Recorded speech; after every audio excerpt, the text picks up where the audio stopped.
Et yo les potos, c'est Baki 187. Alors aujourd'hui, je vais vous préparer une petite vidéo, un petit top de films à regarder pour Halloween, ou même un petit peu après Halloween, c'est comme vous voulez. Normalement, j'aurais dû la sortir le 31 octobre, mais j'ai eu quelques petits soucis avec mon logiciel d'enregistrement, donc c'est pour ça que je sors les vidéos un petit peu en retard par rapport à Halloween et tout. Normalement, il doit y avoir 2-3 vidéos pour Halloween. Donc je suis vraiment désolé, c'est pour ça que déjà, celle que vous avez vue avant, donc les top PS2 pour le confinement et top PS3 pour le confinement, auraient dû sortir aussi pour Halloween normalement et tout, mais j'ai eu quelques petits soucis concernant ce logiciel de montage. Mais bon, il reste quand même relativement bon, on va pas s'en plaindre. Donc ici, je vais tout simplement vous présenter, je vais dire des films pour Halloween, parce qu'il y a quand même pas mal de films que j'ai sélectionnés, qui sont dans une ambiance un petit peu horrifique, mais pas que. Vous allez voir, vous allez comprendre, pas que. Alors, on est parti juste après les génériques.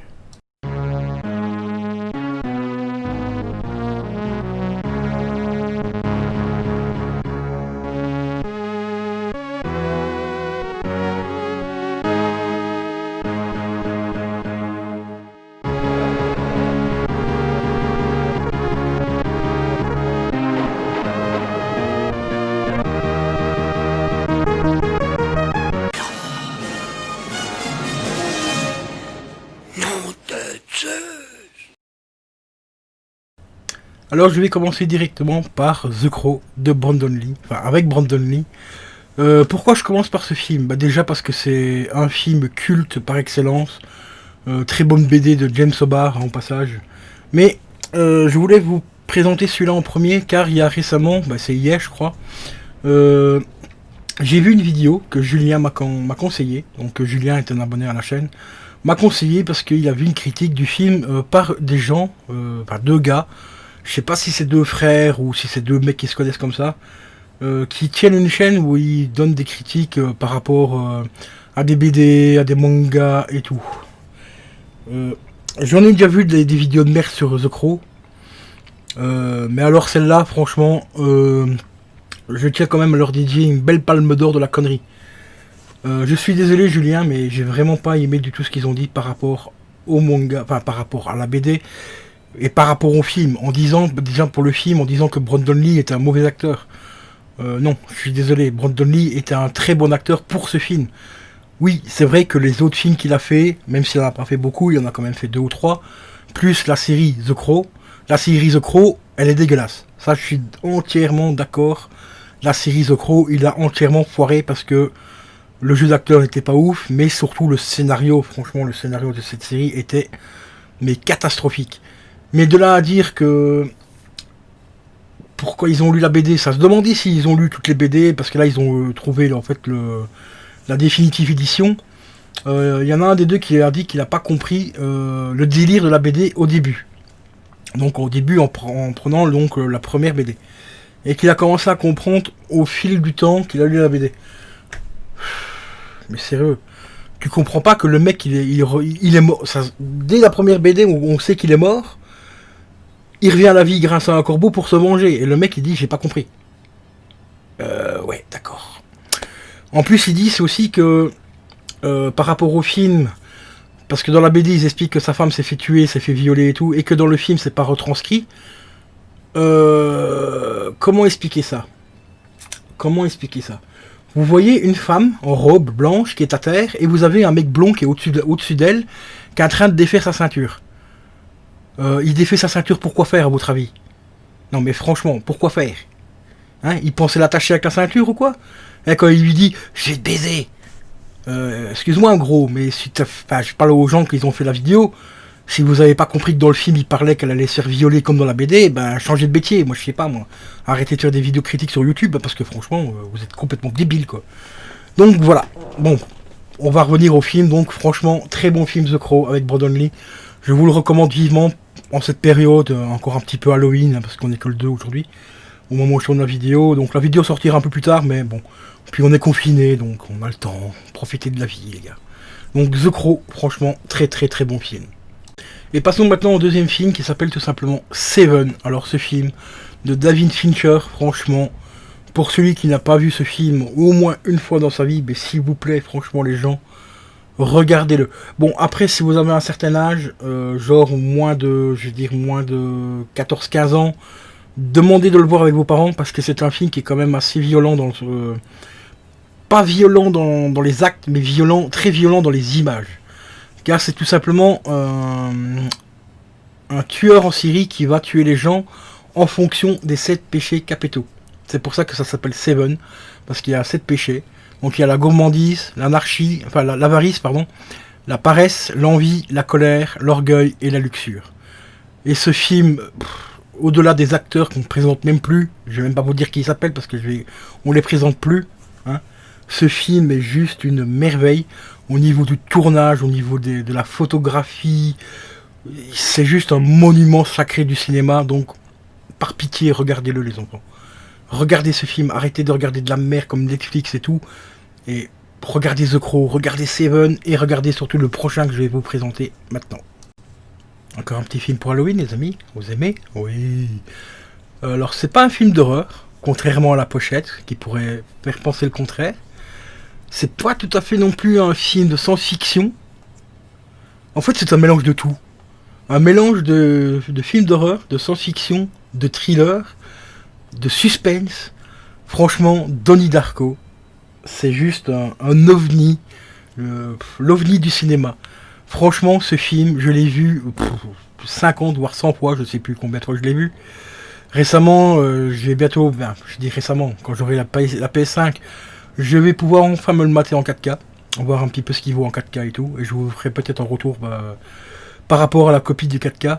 Mais Donnie Darko, si vous aimez les films angoissants, les films qui parlent aussi de la vraie vie, parce que dans ce film-là, il y a plein de choses qui font partie malheureusement de notre vraie vie, la dépression, la schizophrénie, et plein de choses de ce genre qui nous entourent malheureusement. Regardez ce film. Je vais pas vous en dire plus parce que j'ai pas envie de vous spoiler, parce que sinon on va comme faire des critiques comme quoi j'explique trop les films. Regardez-le. Vous pouvez le trouver d'occasion sur Rakuten à 5-6 balles, même des fois 1 euro en DVD. Chopez-le, ou sinon chopez-le en streaming, mais regardez ce film parce que celui-là, il vaut vraiment le détour.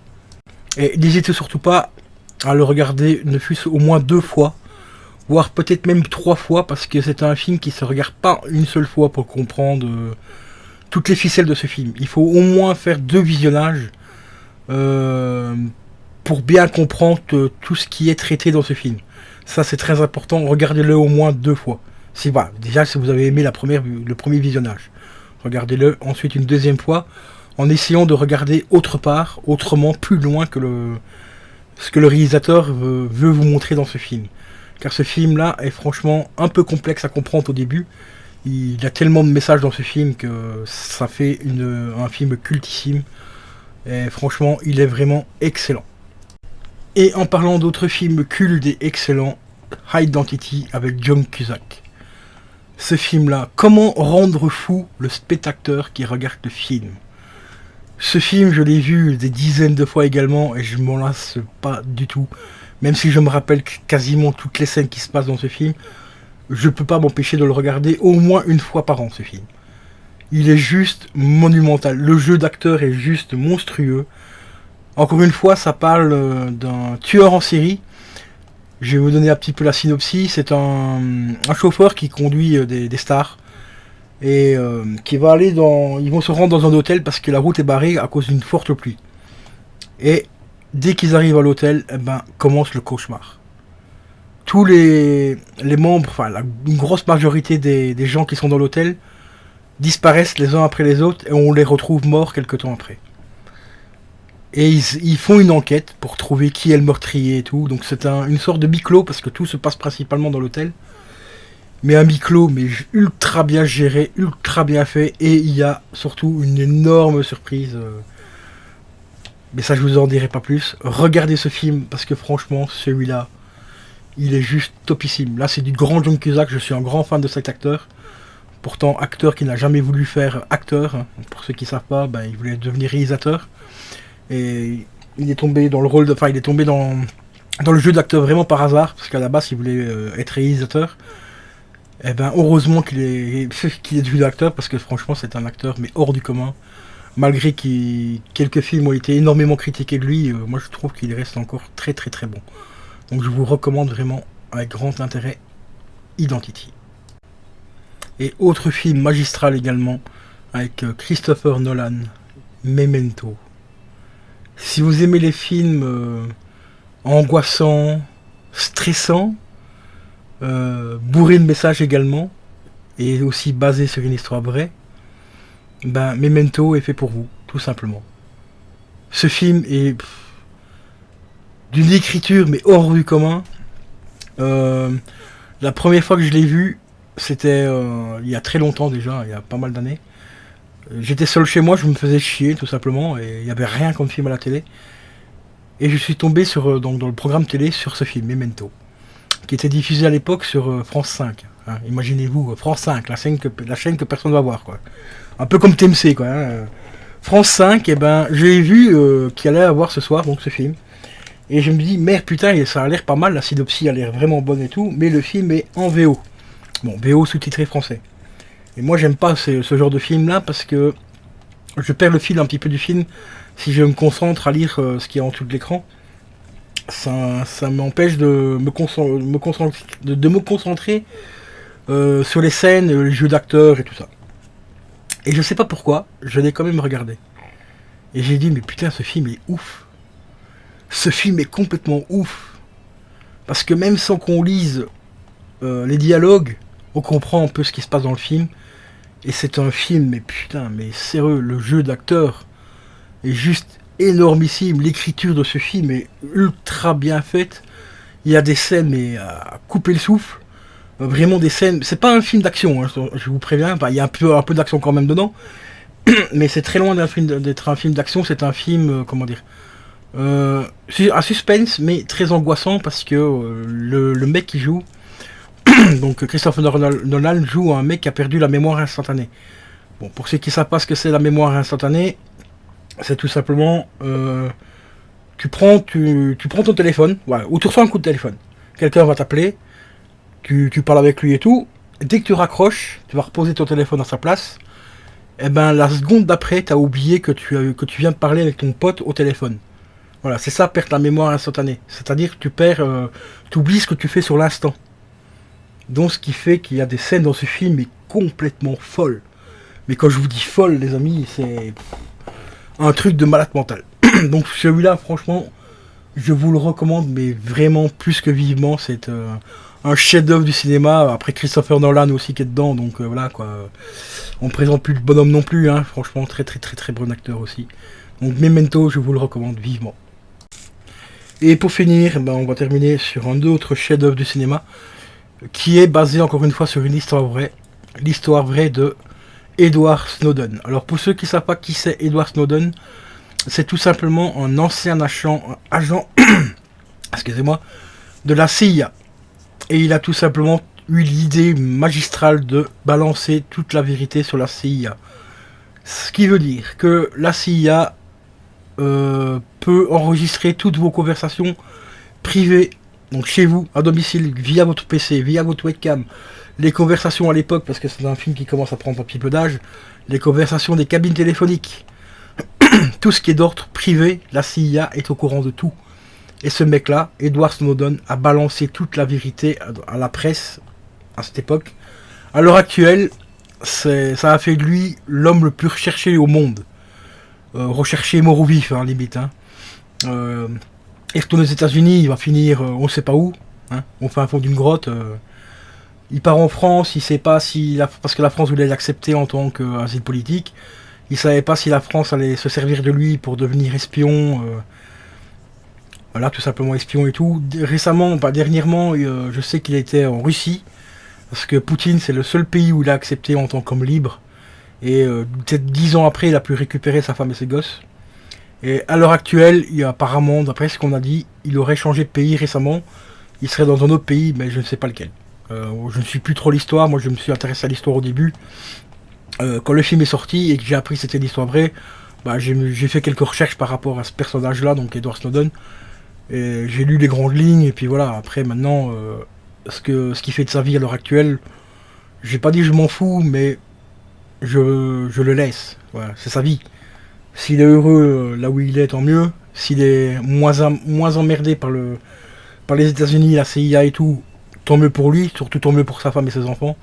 Voilà, c'est tout ce que je lui souhaite, moi, c'est de vivre heureux, parce que ce mec-là a fait une chose que personne d'autre ne fera jamais de sa vie, c'est-à-dire balancer tout ce qu'il sait sur son pays. Surtout qu'il travaillait quand même au cœur de l'espionnage avec la CIA, donc franchement, donc si vous vous intéressez un petit peu à ce genre de film, eh ben, je vous le recommande vivement, pour vous instruire un petit peu de tout ce que l'État peut faire contre nous, enfin tout ce que l'État sait sur nous surtout, et peut nous cacher surtout. Donc regardez bien ce film, très intéressant, surtout dans la période où on est actuellement. Et voilà les amis, concernant ma petite sélection de films donc pour ce confinement, quelques films aussi pour la période, encore un petit peu comme je l'ai dit, une petite période d'Halloween, un petit peu angoissante, juste un petit peu avant Noël, même si cette année-ci Noël ne sera pas un Noël comme on peut l'entendre, comme on pouvait l'espérer, en famille et tout, avec les enfants, faire des cadeaux et tout. Voilà. Restera plus qu'à espérer que 2021 bah, sera un peu mieux. Bon, le début 2021, ça m'étonnera un peu. On va dire mi 2021, j'espère que ça ira beaucoup mieux pour tout le monde. Que ce foutu virus soit enfin dégagé pour de bon. Et nous redonner notre pseudo-liberté. Voilà. Donc pour ça, bah, je vous ai fait quelques petites sélections donc, de jeux déjà pour le confinement. Jeux PS2, PS3. Et aujourd'hui, une petite sélection de films, de grands films qui va vous changer un petit peu de la mer que vous voyez habituellement, que ce soit sur Netflix, Amazon et autres sites de streaming où ils nous balancent vraiment de la mer pour le moment. Là ici vous avez quoi faire avec vraiment que des bons films. Bon, des films angoissants, un petit peu horrifiques, et aussi des films basés sur des histoires vraies comme Memento, comme Snowden également. Mais ce sont des films à voir au moins une fois dans votre vie, les amis, car ils font partie du patrimoine cinématographique, et on va y arriver, mais du très bon cinéma, comme on n'a plus à l'heure actuelle, ou du moins très peu. Voilà, j'espère que cette petite vidéo vous aura plu.